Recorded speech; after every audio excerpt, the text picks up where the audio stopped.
80 feet का चबूतरा और उसके ऊपर 125 फीट ऊंची बाबा साहब अम्बेडकर की मूर्ति, जो लगभग 205 फीट ग्राउंड लेवल से ऊंची ये मूर्ति जब आंध्र प्रदेश विजयवाड़ा में मैंने बनाई तो ये अपने आप में एक अनुभव था, जो इंजीनियरिंग और कला का एक ब्लेंड था, जिसको हमने तैयार किया हमारे मानेसर के स्टूडियो पर 1:1 स्केल मॉडल बनाने के पश्चात। काफ़ी सारे आंध्र प्रदेश की उस वक्त की जो सरकार थी जगनमोहन रेड्डी साहब की, उनके मंत्रीगण, उनके ऑफिसर, ये सब हमारे स्टूडियो पर यथा समय आते रहे और हमें गाइड करते रहे उस मूर्ति को बनाने में।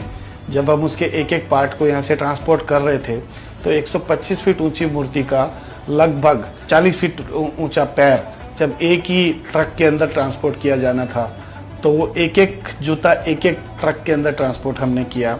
और उसके बाद वहाँ जो स्ट्रक्चर खड़ा था, उस स्ट्रक्चर के साथ 80 फुट ऊंचे उस चबूतरे के ऊपर उस पैर को फिक्स करना, लगाना काफ़ी चैलेंजिंग रहा।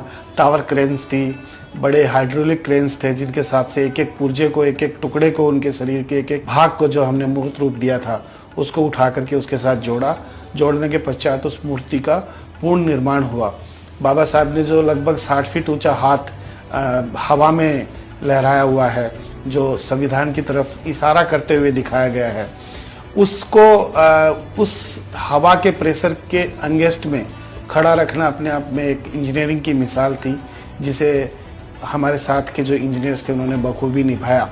मूर्ति के जो भाव थे, अंबेडकर साहब के जो चेहरे के एक्सप्रेशंस थे, उन्हें उद्घाटन के पश्चात वहाँ के उस वक्त के जो मुख्यमंत्री थे उनके द्वारा बहुत सराहा गया।